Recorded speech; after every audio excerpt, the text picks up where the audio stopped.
Ya, ini ya, besarkan dulu. Oke, ya. Jadi gangguan-gangguan sehubungan dengan penggunaan zat, ya. Nah, ini jadi gangguan jiwa akibat narkoba lah ini ya. Gangguan jiwa akibat narkoba ya. Nah, jadi pecandu narkoba itu ya dia bukan hanya berisiko mengalami penyakit fisik ya yang terkait dengan penggunaan zatnya itu ya, tapi juga berisiko tinggi untuk mengalami gangguan-gangguan jiwa ya, gangguan-gangguan mental ya.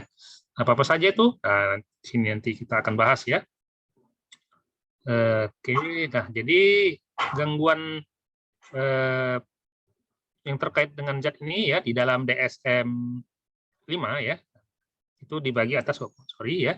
Ada yang disebut dengan penyalahgunaan zat atau substance abuse dan ketergantungan zat ya atau substance dependence ya. Jadi ada yang disebut dengan gangguan penggunaan zat ya. Substance abuse disorder istilahnya ya. Substance abuse disorder ya. Nah, substance abuse ini dibagi atas penyalahgunaan zat dan ketergantungan zat ya. Apa itu penyalahgunaan zat dan ketergantungan zat? Nanti kita bahas ya. Dan selain gangguan penggunaan zat, ada juga gangguan yang disebabkan oleh penggunaan zat.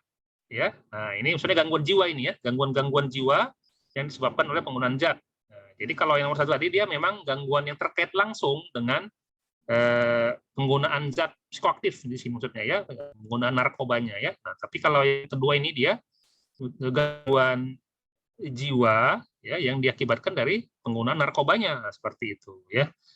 Bisa muncul keadaan-keadaan apa saja, intoksikasi zat, ya, kemudian dan apa ya keadaan-keadaan khusus ya, jadi gangguan jiwa dan keadaan-keadaan khusus yang terjadi akibat penggunaan zat tersebut ya. Intoksikasi zat, intoksikasi zat ini sering juga istilah awamnya bilang apa OD ya, overdosis ya, overdosis intoksikasi zat ini, walaupun yang sebetulnya nggak tepat juga, nggak semuanya jadinya overdosis seperti itu ya, tapi ini gejala-gejalanya ini mirip dibilang orang, yaitu orang-orang yang mengalami intoksikasi ini sering diistilahkan orang awam bilang dia lagi overdosis gitu ya. Kemudian gejala putus zat atau abstinensia ya. Nah, ini istilah awamnya nih bilang orang lagi sakau gitu ya. Lagi sakau gitu ya. Lagi kena dia lagi kena zat ini ya, nah, gitu. Kemudian delirium ya, jadi delirium akibat narkoba. Kemudian demensia, jadi gangguan jiwanya delirium, demensia, kemudian gangguan amnestik, ya, amnesia yang pasti ya, amnestik, kemudian psikotik, ya, gangguan-gangguan psikosis, ya, dia halu, ya, waham, ya, akibat penggunaan zat psikoaktif narkobanya, ya. Kemudian gangguan mood, depresi, bipolar, gangguan cemas. Nah, jadi semua bisa ya, semua gangguan mental, tidur, ya, gangguan tidur, disfungsi seksual ya itu bisa juga ya. Nah, jadi ya itulah ya, inilah risikonya ya mengalami bagi para pecandu narkoba ya, memang mendapatkan kenikmatan dia tapi ya ini harus siap-siap menanggung risikonya ya. Oke. Nah, ini ada ahli namanya Ausubel, dia membagi ketergantungan zat psikoaktif ini atas tiga bentuk ya. Kenapa seseorang itu bisa mengalami ketergantungan? Kenapa bisa jadi pecandu ya? Jadi ada yang pertama namanya primer ya. Tergantungan primer ini tandai dengan orangnya sering mengalami cemas dan mengalami depresi ya. Kemudian orang-orang ini mengalami kepribadian inadekuat. Nah, ya, kepribadian inadekuat. Jadi ada seperti gangguan kepribadian, nah gitulah ya, gangguan kepribadian pada diri mereka ya yang membuat mereka menjadi penuh dengan penderitaan ya, perasaan tidak nyaman, dan mereka berusaha menghilangkannya dengan cara memakai narkoba ya supaya bisa hilang masalahnya ya kan, supaya bisa hilang konfliknya gitu. Kemudian ada namanya ketergantungan simptomatis ya. Nah, jadi sini dia ini spesifik ya pada orang-orang dengan kepribadian tertentu ya, seperti gangguan kepribadian antisosial ya, kriminal, dan ya memang untuk kesenangan semata ya, yang orang-orang yang hedonis ya. Nah, jadi ini adalah sebagai satu dari bagian gangguan kepribadian mendasarinya kayak gitu ya. Nah, jadi bedanya apa? Kalau ini dia bagian dari memang bagian dari gangguan kepribadiannya ya. Kalau tadi dia hanya seperti nomor satu, dia hanya seperti pelepasan ya. Jadi dia mengalami kecemasan, depresi, kemudian berusaha melarikan diri ke narkoba ya untuk menghilangkan cemas dan depresinya ya. Tapi kalau yang nomor 2 yang simptomatis ini dia memang namanya simptom ya, jadi memang bagian dari gangguan kepribadiannya. Nah, seperti saya sebutkan kemarin waktu kuliah gangguan kepribadian itu yang paling sering jadi pecandu narkoba itu yang antisosial ya. Walaupun yang lain bisa juga ya, tapi yang paling sering itu adalah antisosial ya sama ambang ya. Kemudian ambang juga ya. Jadi yang terutama yang kelompok B ya, cluster B itu yang paling sering ya. Nah, narsisistik satu lagi ya. Itu yang paling sering jadi penyalahguna zat ya, pecandu narkoba. Oke, dan terakhir yang ketiga, ketergantungan reaktif. Nah, ini biasanya pada remaja, ya, karena dorongan ingin tahu, pengaruh lingkungan, dan tekanan teman sebaya, peer group pressure. Nah, ini banyak kalau anak sekolah ini sering ya, reaktif dia ya, ketergantungan reaktif ya, diajak kawan ya kan, nah, kalau nggak pakai narkoba nggak jantan ya kan, nggak apalah ya, nggak laki ya gitu ya, kok laki-laki ya, padahal yang cewek pun pakai juga ya gitu ya. Nah, gitu. Hampir sama kayak rokok ya, jadi itu bahkan rokok itu katanya awal pintu gerbang seorang jadi penyandang narkoba ya. Jadi kalau seseorang perokok itu katanya lebih mudah ya menjadi pecandu narkoba daripada orang yang bukan perokok. Kemudian ada ahli lain namanya Evans membagi penyalahgunaan zat dari segi psikologik. Nah, katanya penyalahgunaan zat itu bisa sebagai penjelmaan dari gangguan kepribadian, yang mirip sama Osubel tadi ya. Bagian dari gangguan kepribadian ya, simptomatik tadi ya. Dia tidak mampu untuk menyelesaikan berbagai masalah, tidak mampu belajar dari pengalaman ya. Nah, ini ya mirip tadi ya dengan gangguan kepribadian antisosial lainnya kan, tidak mampu belajar dari pengalaman buruknya ya. Kemudian melakukan melalui konflik pribadi, misalnya kecemasan, depresi ya. Nah, ini juga mirip ya seperti yang tadi ya. Nah, yang primer. Oke, dan yang ini juga mirip ya, menggunakan zat karena pengaruh teman kelompok sebaya ya, reaktif tadi ya. Oke. Jadi memang inilah ya yang memang diakuin sebagai ya banyak ahli yang ngakuin ya ini ya 3 tipe ini tadi ya. Kenapa seseorang bisa menjadi penyalahguna zat ya. Jadi konsep patofisiologinya ya, psikopatologinya ya. Oke, zat-zat apa saja yang bisa menjadi zat psikoaktif itu ya, atau istilahnya nafza itu ya. Nafza sebetulnya istilah di medisnya itu nafza ya. Narkotika, psikotropika, dan zat adiktif ya. Atau psikoaktif ya kalau di dalam literatur psikiatrinya psikoaktif lah ya, karena dia bersifat aktif mempengaruhi kondisi kejiwaan mental kita ya. Yang pertama alkohol ya, yang kemudian yang kedua golongan opioid ya. Nah, ini apa ya, morfin, heroin dan segala macam gitu ya. Saudara-saudaranya itu ya. Kemudian kanabinoida ya. Pasti tahu lah ini apa itu?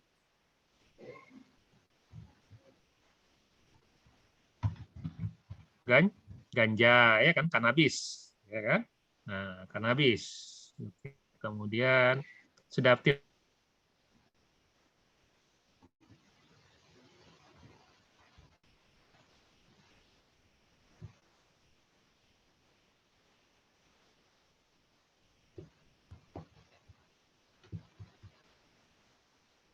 dan masih banyak yang tetap menganggap ini sebagai yang ilegal. Kemudian sedatif hipnotik. Nah, ini obat-obat sedatif hipnotik. Ini contohnya seperti obat-obat golongan benzodiazepin ya.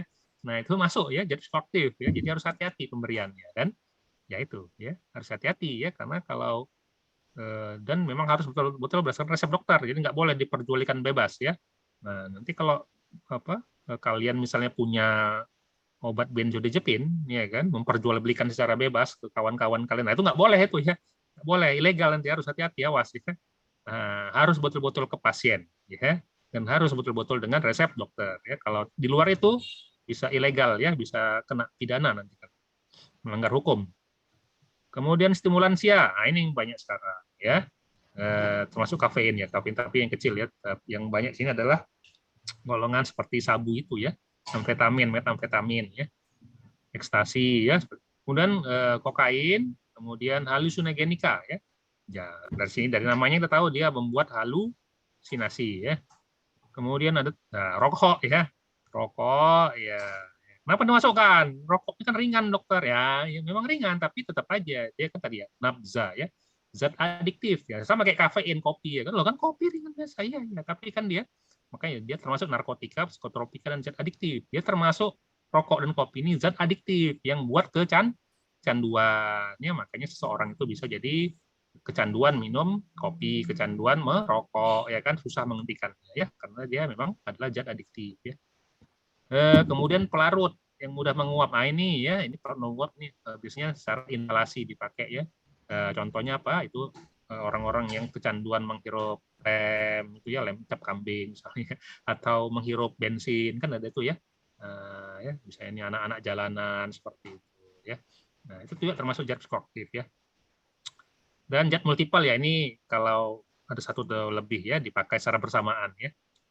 Oke, ini apa yang dimaksud dengan penyalahgunaan zat ya, substance abuse. Jadi ini adalah adanya pola penggunaan yang patologis yang dapat menimbulkan intoksikasi sepanjang hari, terus menggunakan zat. Ada suatu episode komplikasi ya berupa intoksikasi zat. Kemudian terjadi kerusakan dalam fungsi sosial atau pekerjaan akibat penggunaan patologis dan adanya kegagalan memenuhi tugas sebagai pelajar atau pekerja, ya pokoknya kegagalan dalam fungsi-fungsi penting kehidupan lah ya. Dan adanya kegagalan dalam memenuhi tugas sebagai keluarga dan lingkungan akibat perilaku aneh dan impulsif. Ya, terjadi perubahan perilaku. Nah, kata kuncinya itu aja sih. Ya, setelah dia pakai zat, terjadi perubahan perilaku dan gagal dalam menjalankan aktivitas kehidupannya sehari-hari dengan baik ya. Kemudian mengalami kesulitan dari segi hukum, melakukan tingkah laku kriminal, dalam lalu lintas jatuh. Nah ini ya yang paling banyak pecandu narkoba itu ya kan, ya udah habis duitnya untuk beli narkobanya, akibatnya cuman lah caranya supaya bisa dapat duit, ya jadi mencuri, merampok, begal segala macam ya. Jadi pelaku kriminal lah dia, ya kan? Nah, itu ya. Atau bisa juga intoksikasi ya, dia mengalami kecelakaan ya, terjatuh, tertabrakan, ya. Rupanya kenapa? Karena mabuk misalnya, ya kan? Ya, mabuk itu intoksikasi, ya, intoksikasi alkohol, ya, mabuk, ya kan? Itu contohnya, ya. Kemudian fungsi pekerjaan menurun atau mampu berfungsi efektif karena sedang intoksikasi dan diikuti dengan gangguan dalam fungsi sosial. Ya. Jangka waktu, ini paling sedikit sudah 12 bulan. Udah ini, jadi setahun ya paling nggak sudah dikonsumsinya secara rutin, reguler ya, secara 12 bulan ya. Jadi itu ya baru dianggap dia sudah ketergantungan zat psikoaktif atau narkoba. Jadi kalau itu 2 bulan masih pakai, ya itu belum bisa kita bilang dia pecandu ya. Ya berarti itu hanya memakai coba-coba atau istilah itu ada lainnya rekreasional gitu ya. Nah itu juga dia tidak memakai secara reguler ya, kadang-kadang aja, jarang sekali kalau jumpa sama kawan-kawannya rame-rame ya itu ya. Kalau ini dia terus reguler, dia rutin dia pakai terus menerus ya selama minimal 12 bulan atau 1 tahun. Nah, untuk ketergantungan zat, substance dependence ya tadi kan hanya penyalahgunaan ya, kalau ini sudah ada ketergantungannya. Apa bedanya? Nah, sama ya sebetulnya. Yang pertama itu dia semua kriteria yang ada di penyalahgunaan zat tadi dimiliki di sini ya. Tapi ada 2 keadaan ya, ditambah dengan 2 keadaan di sini yang sudah naik tingkat ya, naik kelas ya. Jadi ketergantungan zat, sebetulnya yang cocok disebut pecandu yang sudah yang ini ya. Jadi sudah sah dia sebagai pecandu ya. Nah, ada namanya keadaan toleransi zat. Ya, toleransi zat ini adalah diperlukannya penambahan zat agar mendapatkan efek yang diharapkan. Atau dengan pakai jumlah zat yang sama tidak didapatkan efek yang diharapkan. Nah, gitu ya. Jadi sudah sudah kebal dia ya. Seorang si pecandu ini sudah kebal dengan dosis yang biasa. Nggak mempan lagi, nggak ngefek lagi gitu ya. Dosis yang biasa nggak ngefek. Jadi perlu tambah ya. Nah, nanti kadang-kadang bisa memicu terjadinya overdosis, intoksikasi pada si pecandu ini ya. Yang kedua, yang kalau dia sudah dialami si orang tadi ketergantungan narkoba, sudah ada ini ya, sudah naik kelas dia ya. Jadi ketergantungan zat ini ya. Ini suatu sindrom zat spesifik ya. Jadi withdrawal, nama lainnya withdrawal syndrome atau abstinensia syndrome ya. Ini suatu sindrom zat spesifik yang timbul karena penurunan atau penghentian pemakaian zat yang zat tersebut telah dipakai dalam jangka waktu lama secara berkala atau terus-menerus untuk mendapatkan efek intoksikasi fisiologik ya. Nah, jadi yang tadinya dia biasanya pakai rutin ya seminggu 3 kali ya. Nah, tiba-tiba dia karena mungkin habis duitnya ya nggak bisa beli atau rupanya agennya bandarnya itu ditangkap polisi atau BNN ya dia nggak bisa dapat yang lain gitu ya. Nah, dia nggak make ya selama seminggu tuh jadi nggak bisa make dia. Nah, kemudian muncullah gejala-gejala tertentu ya yang bisa menyakitkan, itu sering disebut sakau itu ya. Sebetulnya itu adalah suatu sindrom putus zat. Nah, kalau sudah mengalami ini berarti dia sudah masuk ke yang tadi ya, sudah ketergantungan zat ya, substance dependence. Oke. Nah, jadi bagaimana? Jadi untuk seorang yang ada riwayat penyalahgunaan zat ya itu kita harus menanyakan selain kapan mulai dan kapan berakhir ya waktunya, kita juga harus menanyakan zat apa yang dipakainya dan jumlahnya sekali pakai itu berapa banyak ya. Nah, kita harus tahu itu ya. Kita harus tanyakan itu ya jumlahnya berapa banyak dan cara pakainya ya. Sekali pakai berapa banyak dosisnya itu ya untuk mengetahui ya apakah ada suatu keadaan toleransi atau sindrom putus zat pada si pasien. Nah, sekarang bagaimana penanggulangannya? Penanggulangan secara medik ada 4 fase ya. Fase yang pertama namanya krisis service. Krisis service ini 1-2 hari ini lakukan pengobatan terhadap overdosis kalau ada pengobatan terhadap akut withdrawal syndrome ataupun akut medical problem ya. Tergantung keadaannya ya. Fase 2 short term stabilisasi ya. Ini adalah proses detoksifikasi ya. Tidak semua zat harus melakukan detoksifikasi, biasanya zat-zat yang sangat sangat mengganggu, sangat mempengaruhi itu seperti contohnya golongan opioida ya dan amfetamin ya, tetapi terutama yang golongan opioida ya, morfin, heroin ya. Nah, itu yang memang perlu menjalani proses detoksifikasi ini ya. Ini sekitar 1-4 minggu sampai sebulan ya.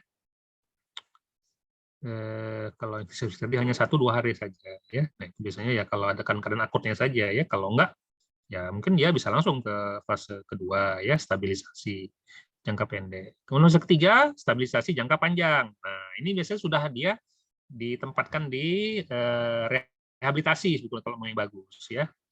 Ya, karena dia ini biasanya sudah rawat jalan ya. Jadi kalau rawat jalan ya sebenarnya kalau rawat jalan bisa direhabilitasi, sudah jadwal, atau kalau mau lebih bagus lagi ya rawat inap ya.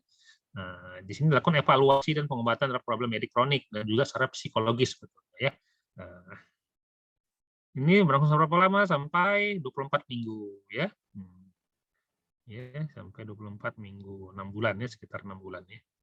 Kemudian fase keempat, nah ini rehabilitasi. Nah, ini ya rehabilitasi ya. 6 bulan sampai 2 tahun ya, 6 bulan sampai 2 tahun. Jadi minimal 6 bulan ya. Rehabilitasi itu dilakukan ya. Tentu saja di pusat rehabilitasi yang paling bagus ya. Nah, ini juga sebetulnya nggak wajib harus ini sih, tergantung keparahan kecanduannya ya, itu bisa dinilai nanti ya, bisa diukur. Kalau masih ringan bisa rawat jalan aja, di rehabilitasinya rawat jalan ya, mungkin datang seminggu 2 kali seperti itu ya. Tidak harus setiap hari, enggak, biasanya itu kalau rawat jalan bisa seminggu 2 atau 3 kali ya.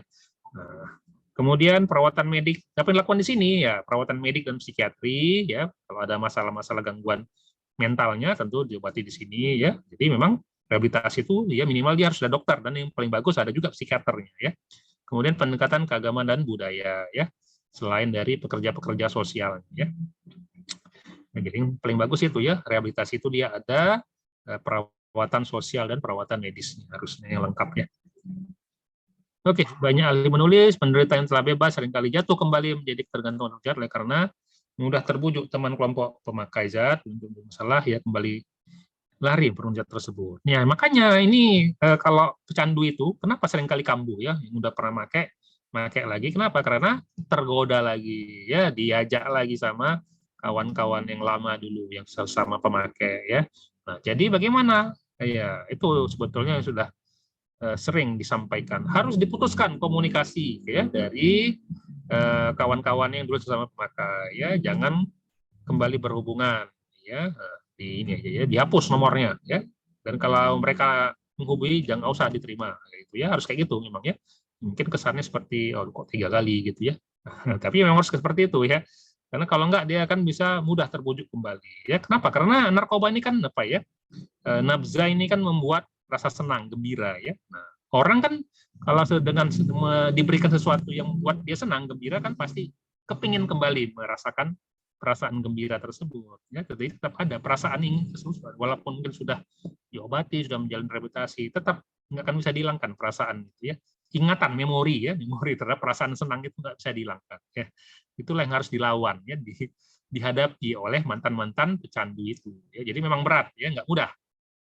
Ya, mungkin kita yang nggak pernah jadi pecandu, kok payah kali sih ya. Tapi memang seperti itu ya, berat memang ya. Karena ya itu ya sudah sudah tubuh mereka, otak mereka tuh sudah mendapatkan zat yang membuat senang ya. Jadi sudah terpengaruh, neurotransmitter mereka sudah terpengaruh ya. Jadi memang berat untuk bisa melepaskan ya ingatan mereka terhadap hal-hal yang menyenangkan pada saat masih menjadi pecandu itu.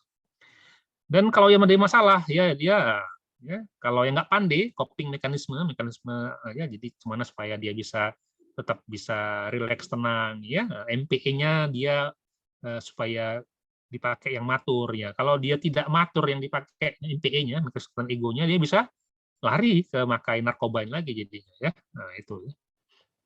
Jadi sebetulnya hal tersebut sebetulnya banyak juga diajarkan pada saat di tempat-tempat rehabilitasi. Tapi ya namanya manusia ya kadang ada yang bisa menjalankan dengan baik sampai selamanya, tapi ada juga hanya sampai beberapa waktu, ya itulah akibatnya nggak kuat dia, tergantung juga nanti dukungan dari keluarganya bagaimana, lingkungan sekitarnya ya. Kemudian aja dia ya pencegahan agar. Jadi yang pertama tentu penjelasan ya, penjelasan mengenai penyalahgunaan dan ketergantungan zat. Kemudian kondisi dalam keluarga, ya ini ya, dukungan keluarga harus baik ya. Jadi ini kadang-kadang juga jadi masalah ya.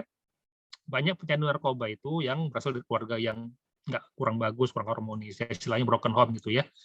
Nah, jadi pada saat mereka direhabilitasi sudah bagus, nah kembali lagi ke lingkungan keluarganya, dia dapat stresor baru lagi kan gitu ya. Nah, kembali lagi ke mungkin banyak konflik, banyak pertengkaran di rumahnya. Nah, ini kan jadi stres lagi dia ya. Aduh, ya jadi tadi kembali lagi.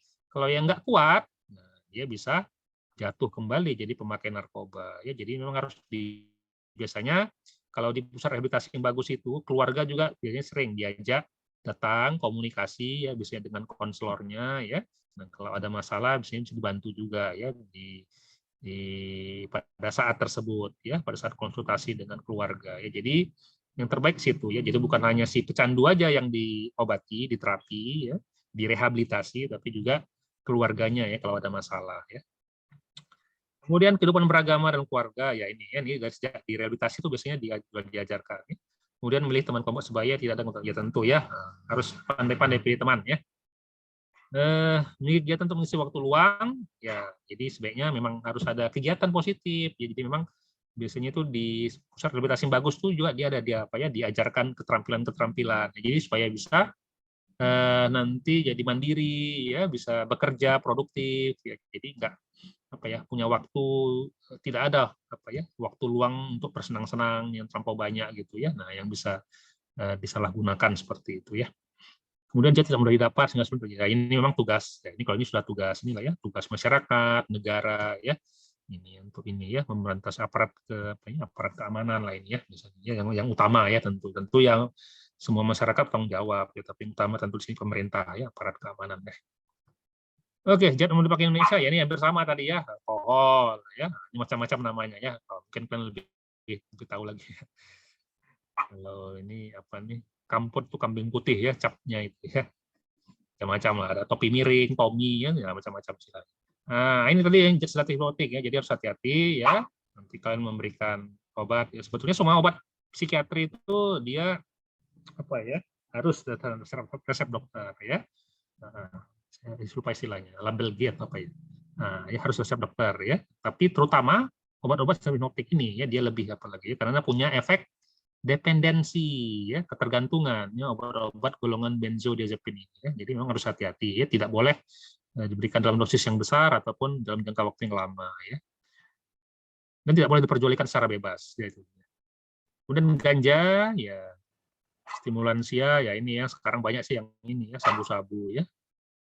Opiat opioida ya. Ini kalau dulu ini yang banyak yang tren dipakai ya. Morfin, putau, heroin ya, dan lain. Oke, ini ada beberapa contoh dari keadaan intoksikasi dan withdrawal syndrome ya. Nah, yang pertama dari alkohol ya. Ya, tadi ya intoksikasi, kalau ini dia mabuk ya. Nah, kalau orang awam bilang lagi mabuk dia ini ya kan. Tentu saja baru minum alkohol, kemudian dalam jumlah besar terdapat perilaku maladaptif. Kemudian ya setelah itu misalnya berkelahi, ya, daya-daya nilai, halangan usul pekerjaan ya.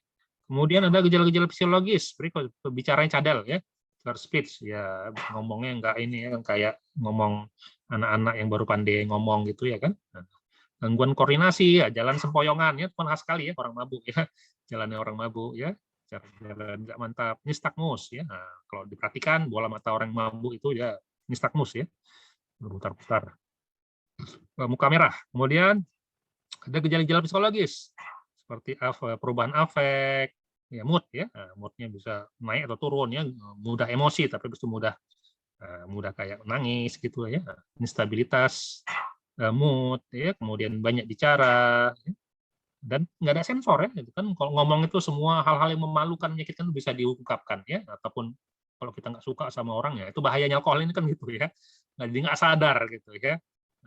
Harusnya hal-hal yang nggak boleh diomongkan ya, semua rahasia bisa terbongkar ya.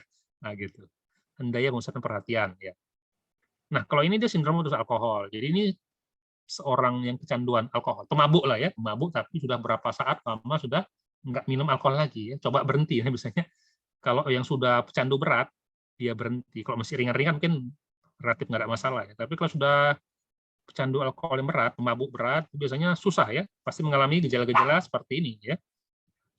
Ya, penggunaan yang berat ya, terus-menerus dari alkohol, bisa muncul keadaan tremor, kasar pada tangan, lidah, kelopak mata, kemudian juga bisa terjadi mual, muntah, kelemahan, keletihan tubuh, kemudian hiperaktivitas otonom ya, peningkatan aktivitas saraf simpatis ya, takikardi ya, berdebar-debar, berkeringat, tekanan darah meningkat ya, nadi meningkat.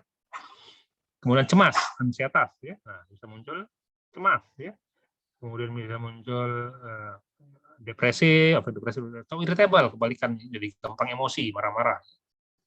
Kemudian hipotensi ortostatik, nah bisa ya, dia tadi hoyong ya, jatuh ya, hipotensi ortostatik. Nah, selanjutnya kita ke opioida, intoksikasi opioida. Ya ini tentu saja baru pakai opioida, contoh baru pakai morfin ya, putau ini istilah dulu ya kan. Konstriksi pupil, ya matanya ya, kalau perhatikan dia konstriksi pupil ya. Tapi kalau sudah dalam dosis yang berlebihan bisa kebalikannya, dilatasi ya. Bisa jadi midriasis ya. Kalau sedikit terdapat gejala psikologis berikut, euforia, euforia rasa senang yang berlebihan ya. Kemudian disforia, ya ini mirip ya seperti pada amfetamin ya. Rasa senang berlebihan, gembira. Tapi juga bisa disforia, disforik yang nggak menyenangkan juga bisa, apatis, juga bisa terjadi retardasi psikomotor ya, penurunan dalam pergerakan. Kemudian terdapat gejala-gejala neurologis seperti mengantuk, bicara cadel, daya dan perhatian atau daya ingat. Ya, mirip ya seperti yang di alkohol tadi, efek alkohol itu daya dan nilai hambatan sosial pekerjaan. Kemudian ini yang sindrom putus opioida. Nah, ini ya. Yang sakau tadi itu ya. Yang sindrom putus opioida ini ya. Morfin, heroin, petidin. Ya, petidin kan zat anestesi ya, jadi bisa juga ya. Ada yang termasuk zat psikoaktif ini dia bukan hanya obat-obat yang terkait dengan psikiatri ya seperti tadi ya. Golongan benzodiazepin itu juga beberapa obat-obat anestesi ya. Ini bisa ya. Ketamin atau petidin itu juga bisa ya jadi zat psikoaktif. Penggunaan lawan berat dari opioida, sedikit timbul penghentian atau pengurangan penggunaan opioida ya, lakremasi. Ya, apa ya, keluar air mata yang berlebihan ya, rhinore ya dari hidung, kemudian dilatasi pupil ya, jadi matanya ini ya dilatasi ya, dilatasis, kemudian piloereksi, pilor sini apa seperti merinding ya, apanya bulu roma yang naik gitu ya, merinding ya, bulu di tubuh di tangan gitu kelihatan ya. Nah, ini ya. Kemudian rasa nyeri, sakit ya. Nah, kemudian berkeringat, diare, kemudian menguap, ngantuk-ngantuk, ya. Kemudian bisa terjadi hipertensi ringan, takikardia, berdebar-debar, demam. Ya. Jadi ini yang di antara semua zat psikoaktif itu yang paling nggak enak itu adalah ini ya, sindrom putus zat dari opioida ini ya, yang paling bikin nggak enak, yang paling menyakitkan itu ini ya. Makanya sekarang jarang dipakai lagi ya. Dan insomnia, susah tidur juga ya, sering dialami. Ya mirip seperti pada apa ya, golongan stimulansia yang amfetamin, sabu, tapi lebih berat ya, lebih berat yang opioida ini. Nah ini yang amfetamin. Intoksikasi amfetamin, ya sabu-sabu contohnya yang sekarang ini lagi tren ya. Baru saja menggunakan ya. Kemudian setidaknya dalam 1 jam sudah penggunaan dapat 2 gejala psikologis berikut: agitasi, psikomotor, rasa gembira, euforia, ya, rasa harga diri meningkat, banyak bicara, kosan meningkat. Jadi wah ya seperti orang lagi apa ya, manik ya, bipolar manik, dia meningkat rasa gembira ya, ya jadi ya itulah cocok memang untuk melupakan masalah-masalah ya, supaya dia hilang masalah-masalahnya, dia pokoknya rasa gembira aja.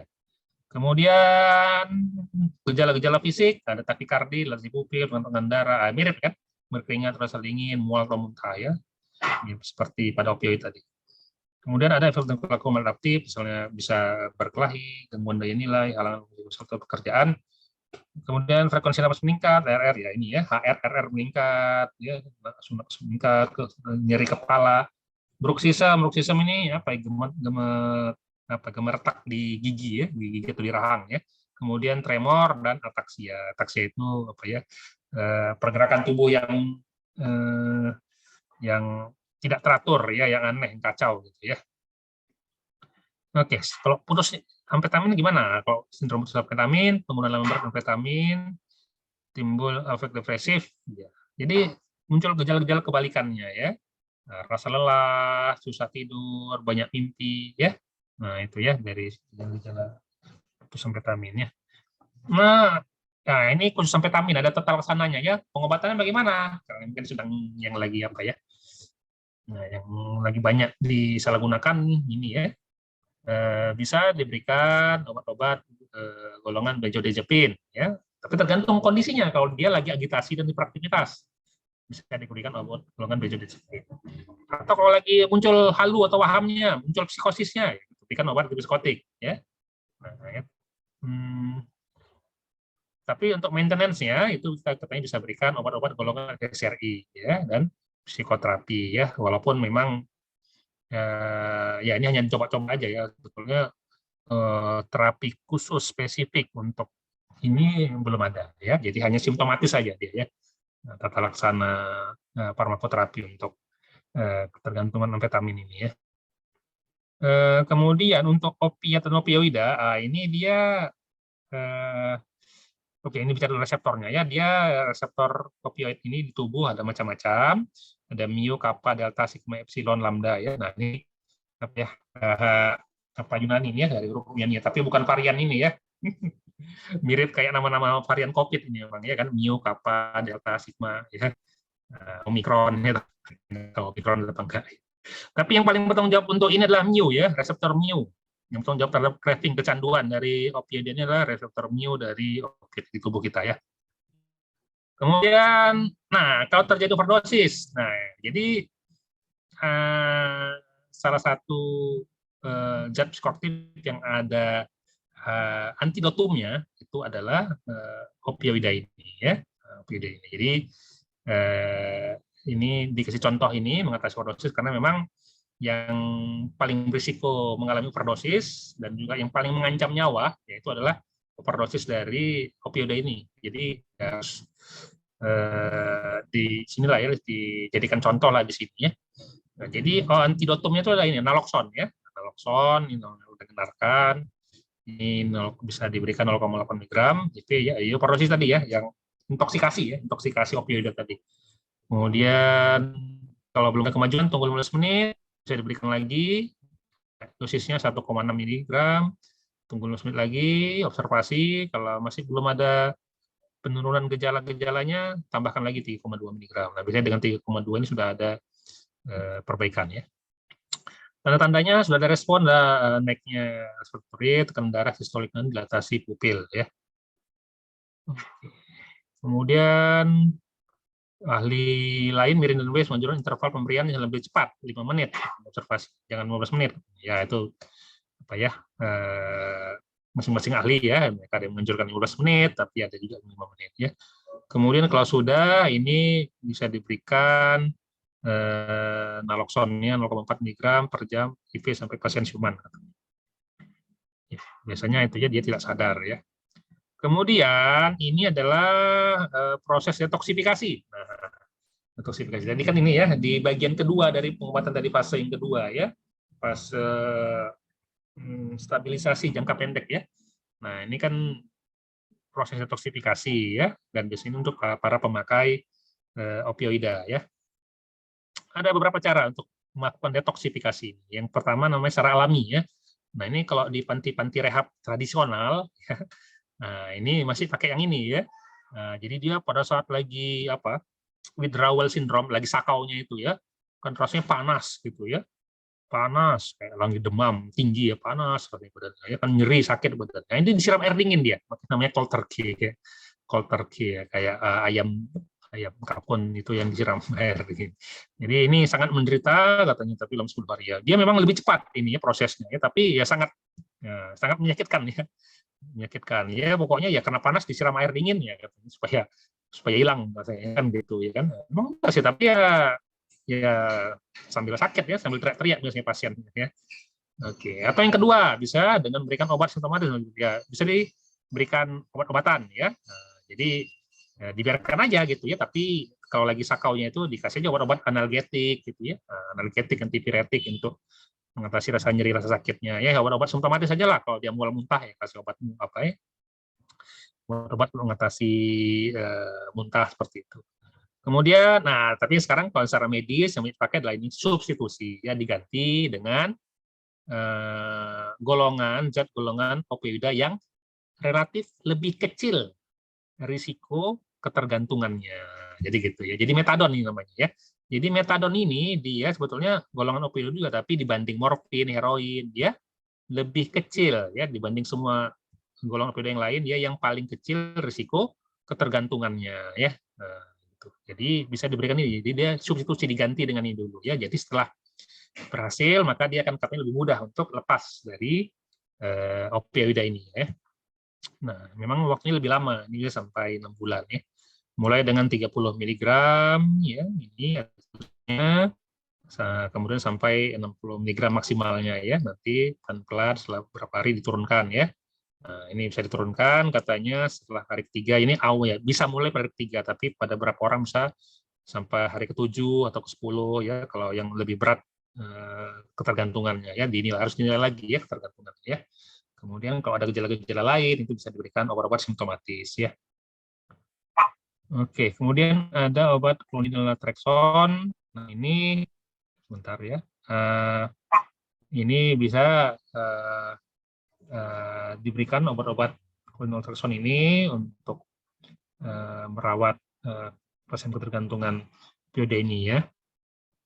Bisa juga ya, tapi memang efektivitasnya tidak sebaik yang substitusi dengan metadon tadi ya katanya.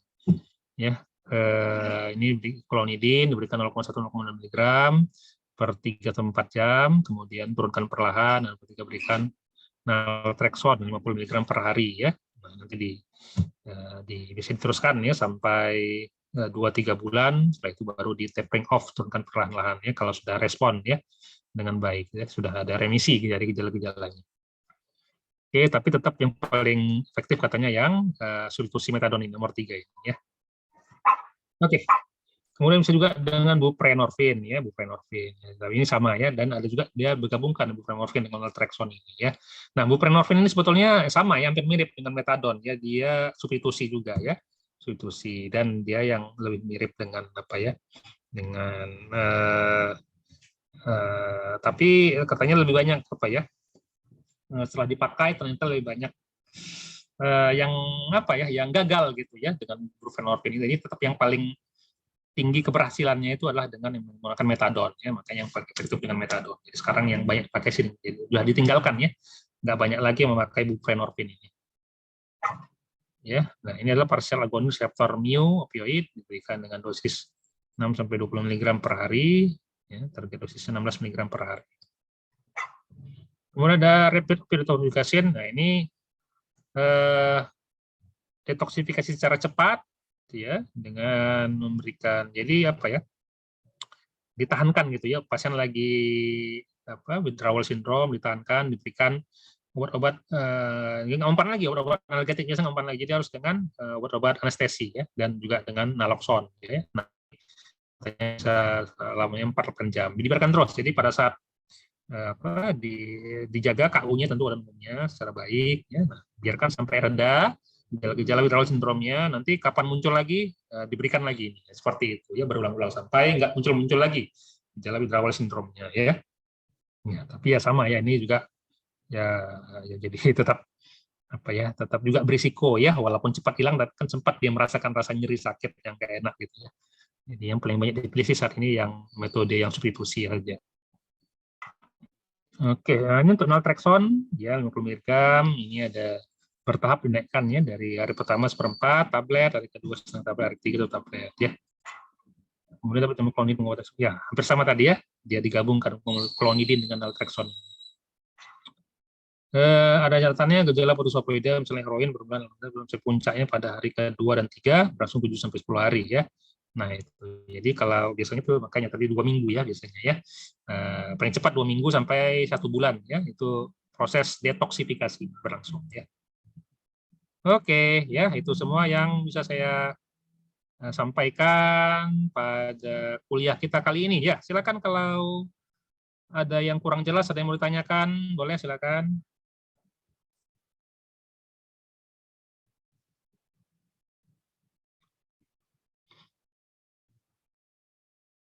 Gimana? Sudah cukup jelas semuanya ya? Jelas, Dok. Iya, baik. Ya.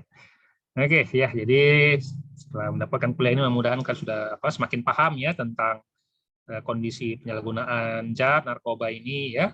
Jadi nanti mudah-mudahan kalau misalnya punya ini ya bisa bisa diedukasi lah ya, melakukan edukasi, bisa melalui postingan ya kan, atau ada kelompok-kelompok anti narkoba seperti itu ya, udah tahu ya. Jadi dampak bahayanya bukan hanya pada fisik tapi juga bisa pada mental ya.